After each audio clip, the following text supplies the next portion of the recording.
বিএনপির ভারপ্রাপ্ত বলেছেন, কি বলেছেন? ধর্ম যার যার, রাষ্ট্র সবার। তারা কেমন আরেকটি কথা বলেছেন, ধর্ম যার যার, নিরাপত্তা পাওয়ার অধিকার। বাংলাদেশে যারা পিয়ার পদ্ধতি চায় তারা বাংলাদেশে নির্বাচন চায় না।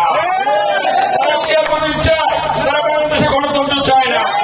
তারা পিয়ার পদ্ধতি চায়, তারা এই বাংলাদেশের মঙ্গল চায় না। তারা পিয়ার পদ্ধতি চায়, তারা বাংলাদেশের জনগণের সাথে তাদের সম্পর্ক রাখে। আজকে তারা নির্বাচন চায় না। একটা নির্বাচন হয়ে গেলেই তাদের মাথা বড়ি শেষ হয়ে যাবে। এই জন্যই তারা এরকম কথাবার্তা বলছে।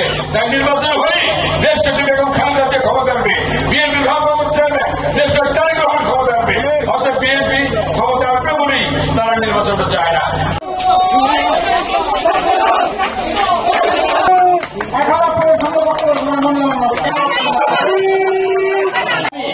ব্যারিস্টার অমিত ধানের শেষ মার্কায় আসছে, মায় আসছে গজে, মায় আসছে ধানের শেষে।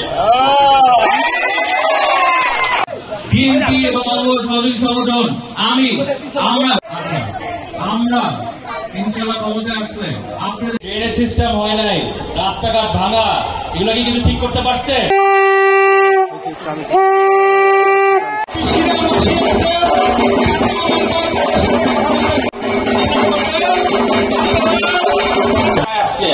মায় আসছে গজে, মায় আসছে ধানের শেষে।